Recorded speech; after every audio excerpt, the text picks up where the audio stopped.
cruel.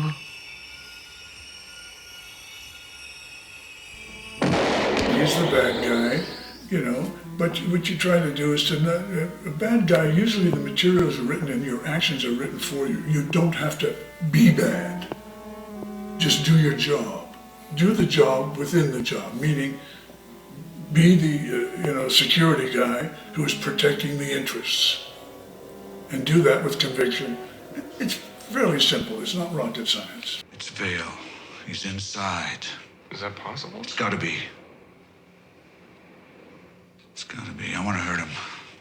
How can we hurt him before he gets out? The basic writing of it, pretty much pointed the way. It didn't leave you a lot of room. I think it was one of those situations where you realize that attention must be paid, to this guy.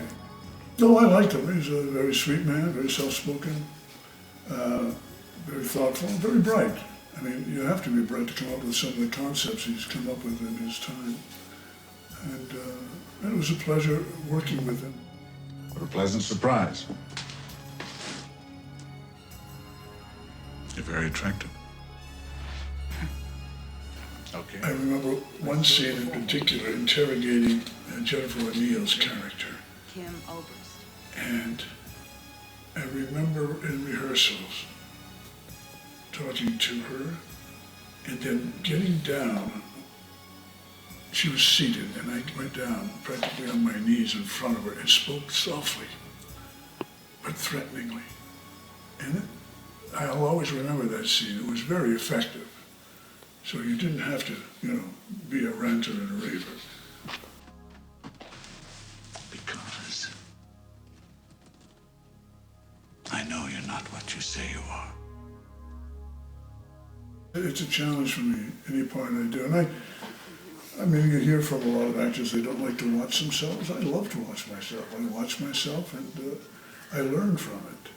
And, when you attempt to do something in a particular moment on screen and you feel you succeed, you get that kind of, moment, which is gratifying. I mean, what the hell are you doing it for if you can't enjoy the gratification of success?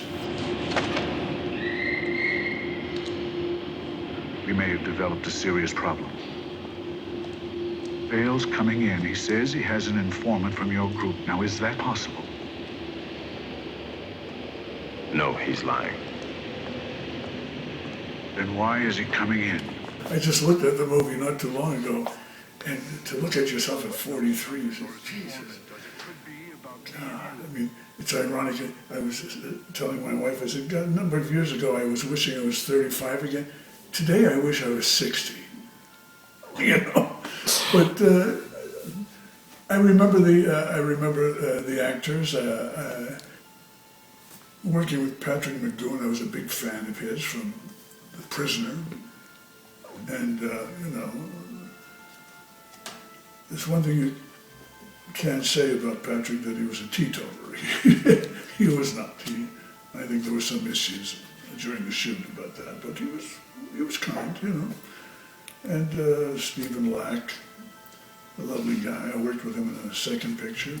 I think he had seen a movie he did called Montreal, Maine, and The Gun, something to do with the gun, and he was impressed by him.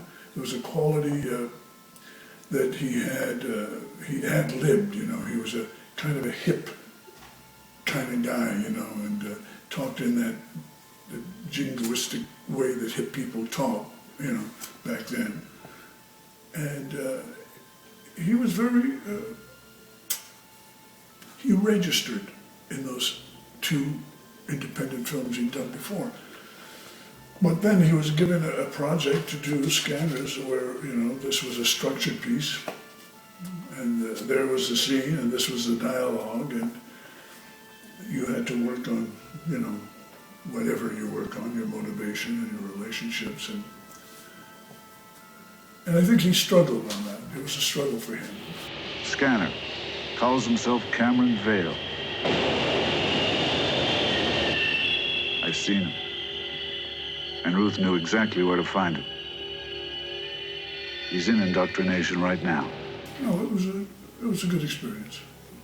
selfishly, I felt I did good work in it, and the movie had an element of success about it, so it was a win-win for me.